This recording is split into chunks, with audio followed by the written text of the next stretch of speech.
با یه ترکیب هوشمندانه طعمی جالب و جدید رو تجربه کن. با اکوکوک همراه باشید. 4 عدد بادمجون و 1 عدد فلفل دلمه‌ای قرمز رو با چاقو سوراخ کنید و 30 دقیقه داخل فر 190 درجه بذارید.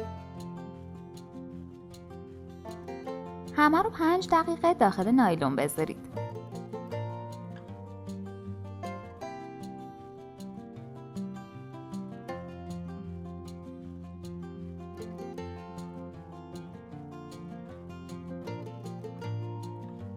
بعد به راحتی پوست بگیرید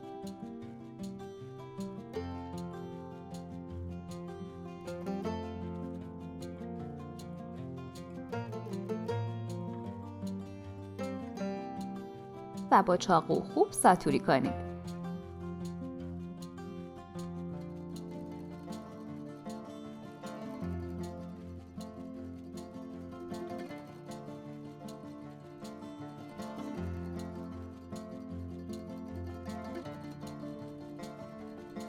یه مشت جعفری و یه مشت گردو رو هم خرد کنید.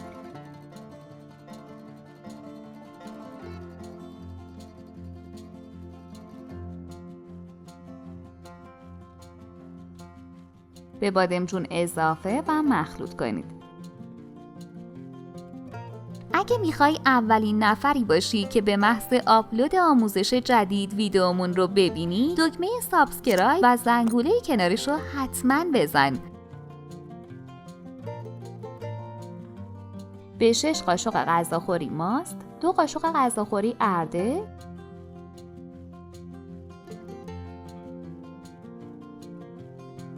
یه حبه سیر رنده شده، نصف قاشق چایخوری نمک،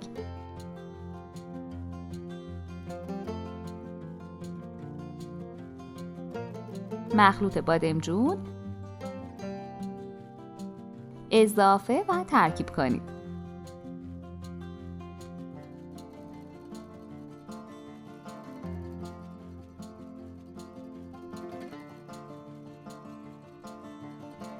یه پیمان نخود پخته شده، نمک، فلفل و زیره سیاه رو با روغن زیتون کمی تفت بدید.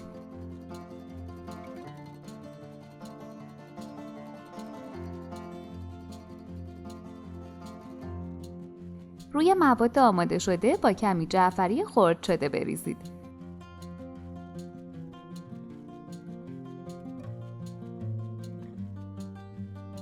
در عین سادگی انقدر خوشمزه و لذیذه که حد نداره. فوق‌العاده هم مقویه. نوش جان. اگه از این آموزش خوشتون اومد، باید بگم که ویدیوهای جالبتری هم توی کانالمون داریم که حتما باید ببینید. و در آخر یادتون باشه که سابسکرایب شما عزیزان باعث میشه تا بتونیم ویدیوهای بهتر و با کیفیت تری تهیه کنیم.